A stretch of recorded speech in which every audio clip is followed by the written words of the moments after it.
need to see all of the very personal living situations that people are in.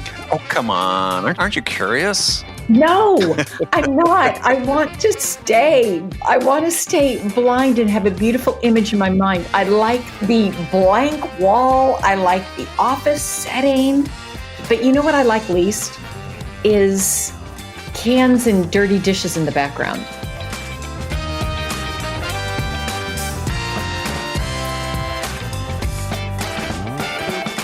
Hi, friends. Welcome to the Sales Enablement Podcast. I'm your host, Andy Paul. Now, that was my friend and erstwhile co-host, Bridget Gleason, and she's the head of sales at TideLift. And Bridget's joining me today on Sales Enablement episode 790 to talk about, well, a broad range of interesting topics. Bridget and I are going to talk about what SDRs and AEs should be doing right now, today, to prepare themselves for an uncertain future in sales. We'll also dive into how to improve how we onboard new sellers and continuously upskill our more veteran salespeople. It's a compelling conversation, so be sure to stick around for the whole thing. Now, before we get to Bridget, I want to remind you to subscribe to this podcast wherever you listen to it. And if you subscribe, we'd certainly appreciate it if you could give us your feedback about how we're doing in the form of a review. And if you haven't already connected with me on LinkedIn, please do. That's at linkedin.com/in/real_Andy_Paul. All right, let's jump into it. Bridget, welcome back to the show. Andy, great to be back. Yeah. So I've lost track of how many episodes this is that you've joined me on. Over 100. So I know. It makes me feel old. It makes you feel old? Old. So many. Old but honored. Honored but old. Well, it's nice to be old and honored. That's true. Respect for your elders. That's true. That's right. I have respect for my elders. That's right. I like it. So what's new in your world with everybody working remotely and first of all, how's that going? I mean, everybody staying healthy, sane? Well, at TideLift, we've been a remote company, so working remotely isn't new to us. So that part isn't new. But having a lot of our customers and prospects remote has obviously disrupted things, as it has for everybody. I would say, though, so far everybody's healthy, spirits are good. You know, it starts to take a toll, but I think all in all, you know, we're taking it day at a time. And I think healthy, spirits good, starting to look like spring here in Boston. So that's nice. We can get outside, even with face masks. We can get outside. Now, I forgot if I asked you before, are you running with your mask on? I am running. I don't have my mask on. Okay. I wear a neck gaiter that can be pulled up. So if I go early and I don't usually see anybody, but if I see somebody, I can always pull it up. But I'm not running with a mask on. Okay.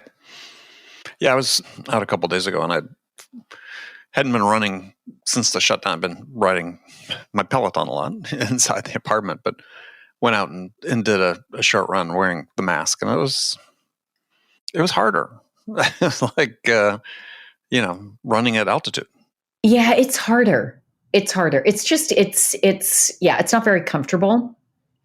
But if I go early enough that I haven't had to worry about it too much.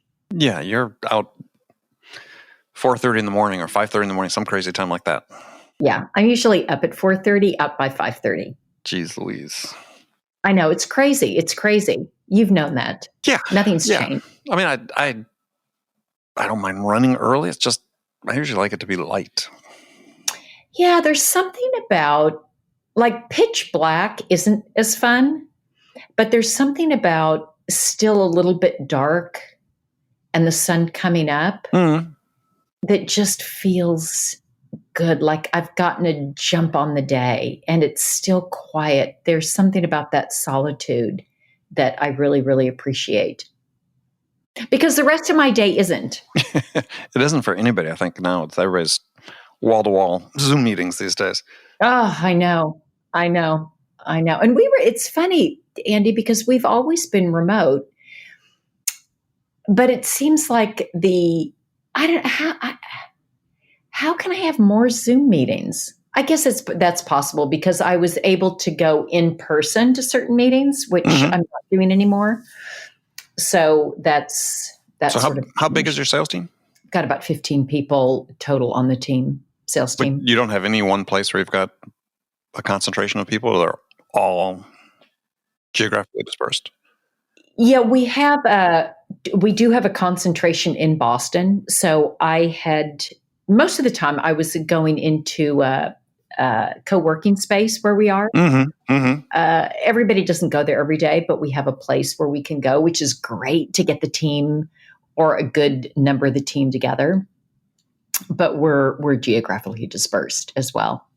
So, question for you from a management standpoint, coaching standpoint, and so on is this whole thing COVID thing is probably going to disrupt some careers in sales. And I was thinking if you were advising, let's say someone in a more of an entry level SDR role right now, what advice would you give them about how to prepare themselves for what comes next? What do you mean? Well, I mean, the environment's going to be different. I mean, it's we don't know what it's going to be necessarily, but I can project we're going to have more permanent, or may have perhaps a more permanent element of work from home, work remote, certainly more virtual stuff. It's hard to see what's going to happen relative to field sales. I know guys don't really do much of that, but field sales coming back. But I just wonder, do you think like there's a different or enhanced skill set people are going to need in the long run to be successful in those roles? Yeah, it's a really, really good question. And again, because we've been remote and we do actually have a field team, we're selling to very large regulated industries. So we do have a field team as well. Mm-hmm. Yeah, I think the communication is going to need to be different. We're going to need to be able to create connection and trust and relationship virtually better than we have before. So I think that's one. And I agree on that, by the way. I think that we're going to have to use the word communication. We're going to have to become, I don't know, more precise, maybe, is the word in how we communicate.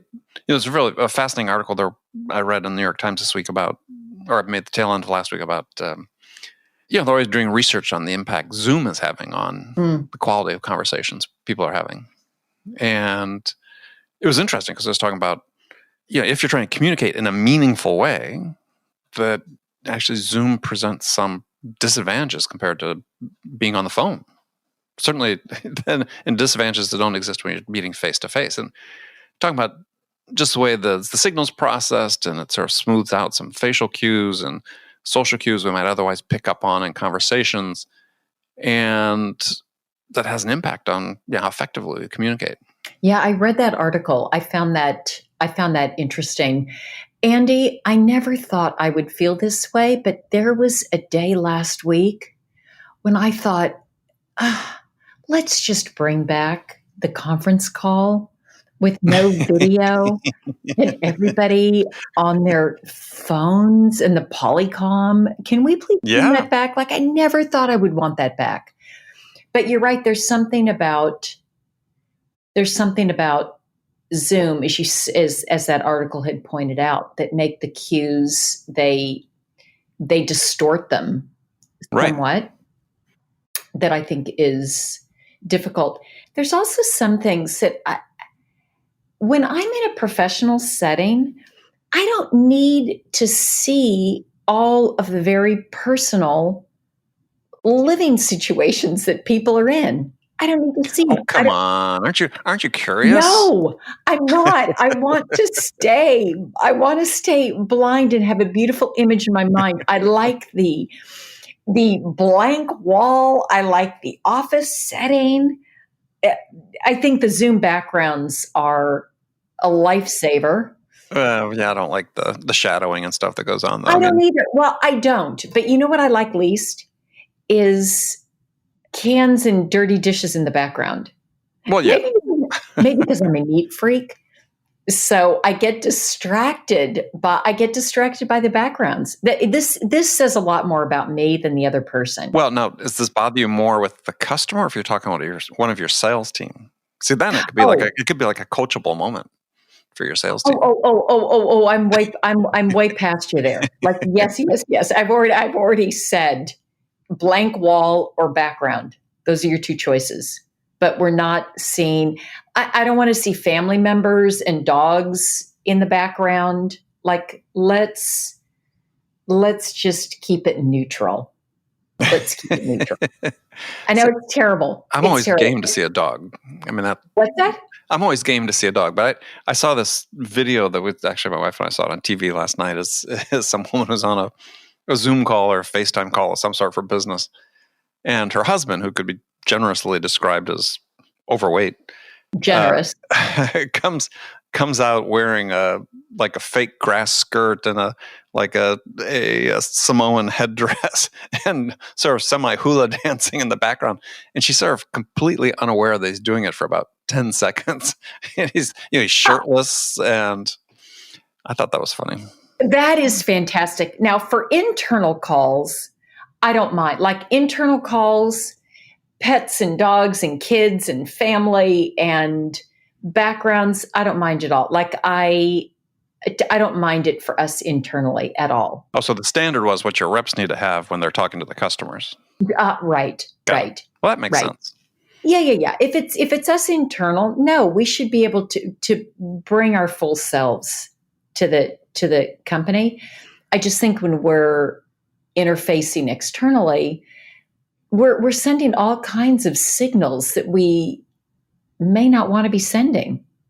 And I don't know enough, Andy, to know what those signals are saying. Mm-hmm. So it's best to just be quiet and not send them blank background.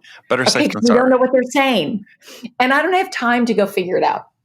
Well, I think we could make certain assumptions that if you're calling a new prospect and you've got dirty dishes in the sink behind you that are noticeable, then they're certainly going to pick up on that. Yeah, well, yes, but I don't know I don't know what message that would send to whoever the receiver is. Like, I'm on calls and we're talking to people that are working at big banks and other financial institutions and healthcare, like big companies. And I'm sometimes a little surprised at just. Well, they're the customer. They're the customer. I know, but that's what I'm saying. So it's okay when it comes that way. But I guess I'm recognizing my own surprise. And I think, okay, but they're the customer. They can do whatever they want. We're the seller. So we've got to be a little bit more careful. Andy, even if most days I have calls with customers at some point during the day. Mm-hmm.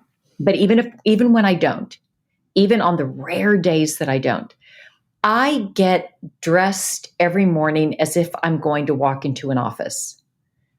The only thing I don't do, although I may start, is I don't wear the shoes that I would wear. That's the only. Leave the heels thing. Off. Yeah, I know, but you know what? I started to miss them as part of the.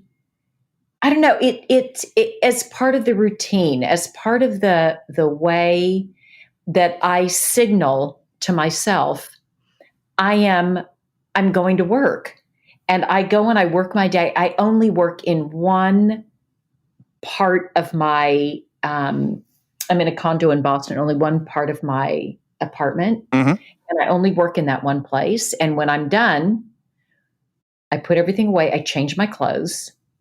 And I go into a different mode. I even have a different computer that I use for work and that I use for personal. And so when I'm done, close up the work computer. And mm-hmm. I can get everything on all my computers, everything, because we are in the digital world. But it's signals that, because I for my own sanity, I try not to let work bleed anymore than it has. Like give it its space. And then Yeah, well, the boundaries have definitely been blurred during this period. yeah, and we were remote before. That's what's sort of interesting. But it's just when the rest of the world is blurred as well, it's created sort of a different experience, I would say. So are you finding connection rates on calls different than before? During normal times now, they're different now than they were before? I should have my BDR manager look into that, because I think the answer is yes, but I'm not sure, because we still get a lot of communication that happens Sunday night. Mm-hmm. And I think that's always been the case. But, and we're not calling people on Sunday night, but they'll respond to a LinkedIn request or an email, or that's when they're kind of checking for the next, right. For the planning the week, right? Right. Yeah. So I think that's always been the case. It may be more, maybe less now. I don't know. Yeah. We'd had a session last week with Jeff Shelton, who's vice president of product and sort of lead data scientist at Ring DNA, about this. And yeah, the analysis has been of our data was that, connection rates are actually up during this period. We're not exactly sure why yet, but just sort of aggregate basis, and up for all types of titles. Yeah, and it's interesting. I wonder, that people are, they're at their computer and they're near their phone. They just are. Mm-hmm. They're not in a conference. They're not out of town. They're not traveling. They're not on vacation. They're there. They're not in a meeting. They're not down the hall. They're not at the water cooler. Yeah, I mean, the connection rates are sort of interesting. They're sort of, the curves are sort of, again, we're making assumptions about causes for a lot of this, but it's almost looks like a sort of track to, like, especially if somebody's at home with kids, that track to the school day, the in-home school day. That once the kids got seated in front of the computer, then people answer their phones more, and then sort of 2:00, not so much anymore. But it seemed like it shifted earlier. So if parents were taking kids to school and then not getting to the office till a little bit later because it dropped kids off at school and so on, actually we're sort of recommending that reps start their day earlier to catch that earlier wave, because it definitely was an earlier wave of availability.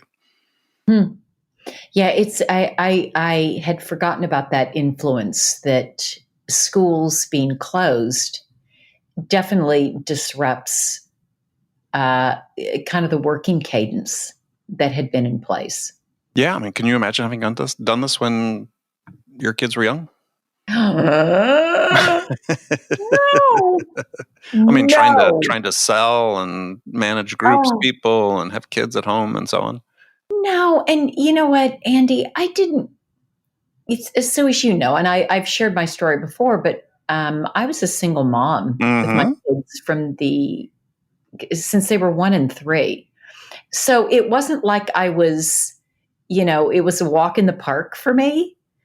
It was tough, but this seems harder. I don't know why. This just seemed, I guess, this seems harder.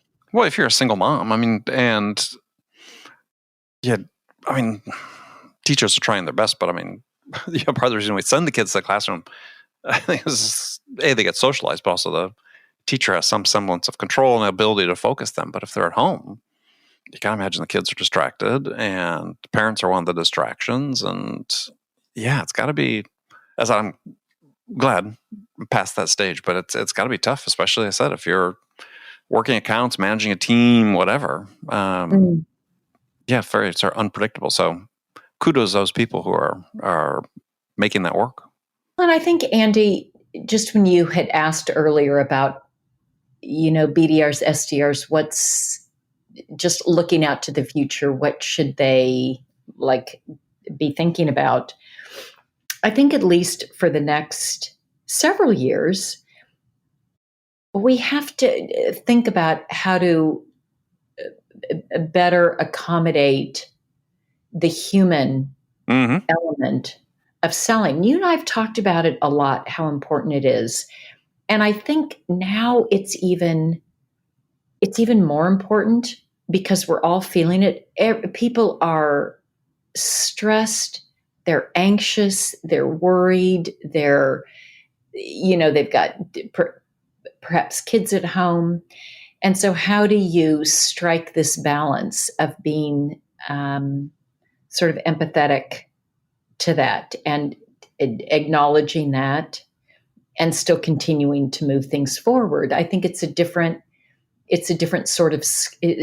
kind of skill. And I think the reps that are able to develop that and be sensitive around that, that is something that will serve them well. I agree. That was, I was assuming you were going to ask me my opinion on that. And that was number one on my list. Is never before, I mean, you think about it, has it been so obvious that you actually share a common ground with the people you're talking with, right? I mean, where else? I mean, we haven't, maybe the 2008 recession, but people aren't working from home and so on. Is here's a shared experience for basically everybody you're going to talk to.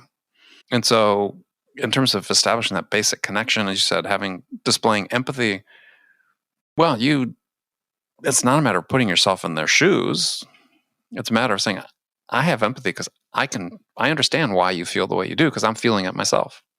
And Andy, so one of the reasons I don't ask you the question, because you're used to me asking you the questions, but now because we've done so many of these, I can just answer the question for you. So then I don't even have to ask, and then I can just sort of sit here and have a conversation with myself, like me playing you, me playing me, me playing you, me playing me.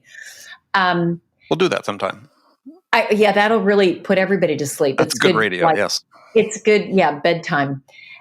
But your point, that nuance around that is so, God, I wish I had said that you're right. We're always looking for connection.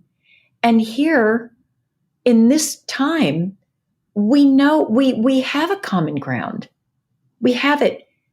They know we have it. We know we have it. And so being able just to experience, figure out how to experience that is a skill. Yeah. Well, and don't be afraid to bring it up. That's the thing that I was talking to a couple reps individually a couple weeks ago. It's sort of like, well, yeah, everybody's talking about it. It's sort of been done. It's like, no. Just now is the time. Learn how to identify these areas of common ground that enable you to connect on this human level that starts everything, right? Absent that connection, you're not going to go anywhere with this buyer. They may talk to you, but they're not going to buy from you. This is a perfect time to learn the lesson about how we identify those points of commonality that we can use to establish the connection. Well, and important to get used to talking about things that are either uncomfortable or feel awkward. Mm-hmm. That's also a good skill, is how do you bring up things that you may feel awkward talking about? Yeah, the vulnerability, excuse me, as I muddle my words here. But yeah, that whole idea you're talking about things you're uncomfortable with. Get comfortable if you can sharing them, because that unlocks so much in terms of the connection you can make with someone. It's a key to unlocking the ability to build trust with someone, is that they see that you're human and they share things with you. And last I checked, Andy, we are still selling to humans. Mm-hmm. You may say B2B, but it's still H to H. Yeah.